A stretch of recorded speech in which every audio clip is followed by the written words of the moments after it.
Ustadz, ketika sedang menghadapi anak yang sedang emosi dan mengeluarkan kata-kata yang menyakiti, bagaimanakah mindset yang sebaiknya ada dalam diri kita untuk menjaga kesabaran dan kewarasan? Apakah meyakini bahwa kata-kata yang keluar ini adalah takdir Allah, ujian dari Allah, sehingga kita harus tetap tenang?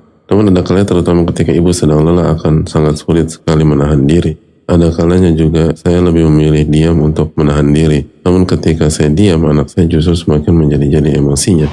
Yang pertama, tidak terpancing, tidak marah-marah atau tidak emosi. Tapi juga belum tentu opsinya adalah mendiamkan. Kan bisa tetap merespon dengan tetap tenang, tetap sayang, tapi nggak meledak, dan tetap mengedukasi bahwa ini salah, kata-kata tadi tidak baik, tapi dengan cara yang hikmah dan cara yang bijak. Karena kita tahu bersama, anak-anak seperti ini kan cari perhatian atau ingin memberikan pesan kepada orang tua. Padahal mungkin pesannya penting, cuman caranya salah. Kan kita harus dudukkan masalah, apakah ini pesannya salah dan caranya salah, atau pesannya benar tapi caranya salah. Dua hal itu nggak bisa disikapi dengan cara yang sama. Tapi lagi-lagi kan bicara tuh mudah ya, ketika ngejalan itu kan susah. Apalagi lagi capek, atau lagi PMS, atau lagi haid, atau berbagai kondisi yang nggak kondusif. Tiba-tiba anak seperti itu. Maka yang pertama kita harus lakukan tindakan preventif, yaitu dzikir pagi. Dan menggunakan waktu pagi sebaik mungkin dan seefektif mungkin. Karena waktu pagi itu menentukan. Waktu pagi itu modal menghadapi detik-detik berikutnya. Makanya ulama klasik kan mengatakan hari itu ibarat unta. Jika Anda bisa kendalikan kepalanya, itu seluruh tubuh Anda akan ikut. Kepala yang dimaksud adalah waktu pagi. Jika waktu pagi berhasil kita isi dengan kebaikan, amal soleh, ibadah, itu nanti sampai malam akan jauh lebih kondusif.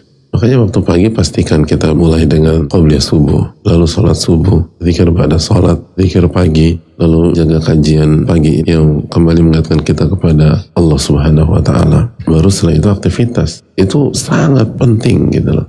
Lalu yang berikutnya, fokuslah ke pencipta kita dan anak kita, bukan fokus pada kata-kata yang dikeluarkan oleh lisan anak. Yang membuat kita sakit hati itu fokus kita ke kata-katanya. Jadi kalau kita fokus berzikir dan ingat kepada Allah, maka kita akan lebih menggunakan energi kita untuk bagaimana mengedukasi anak ini. Bukan tenggelam dalam sakit hati, tapi bagaimana ke depan dia bisa mengekspresikan atau mengungkapkan dengan cara yang bijak dan baik. Makanya sebagian ulama mengatakan bahwa berinteraksilah dengan manusia dengan mengingat Allah. Jadi yang kita hadapi di hadapan kita atau horizontal, tapi fokus kita tuh ke atas langit gitu loh. Dan ingat bahwa innama amwalukum wa auladukum fitnah. Allah berfirman, sungguhnya harta kalian dan anak kalian adalah ujian. Jadi poin yang berikutnya, kita harus segera menyadari bahwa ini adalah ujian. Jadi kata-kata itu bukan untuk dibaperin, tapi kata-kata itu Allah takdirkan untuk menguji. Ujian kesabaran, lalu ujian zikir, lalu ujian bagaimana mendidik ini anak.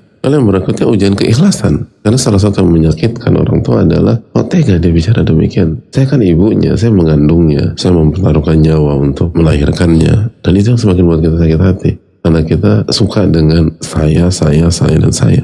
Dan kalau kita mengerjakan ini semua bukan untuk diri kita, tapi untuk mengharapkan wajah Allah Subhanahu wa Ta'ala. Mau anak ucapin apapun, kita tetap dapat pahala kalau kita ikhlas. Mau anak bicara apapun, kita tetap mendapatkan keberkahan jika kita ikhlas. Nah, ini ujian keikhlasan. Dan yang berikutnya harus membuat kita lebih semangat lagi mendidik mereka. Berarti apa yang kita lakukan selama ini belum cukup. Harus extra miles untuk mengingatkan, untuk bersama, untuk mensensor. Lalu yang berikutnya evaluasi apa yang dia dengar dan apa yang dia lihat. Karena kalau ini bukan berasal dari orang tua, maka orang tua berarti kecolongan. Dia bisa lihat dari social media atau lihat temennya, atau bisa jadi kita. Jika dia lihat orang tuanya ribut, lalu kata-kata itu keluar.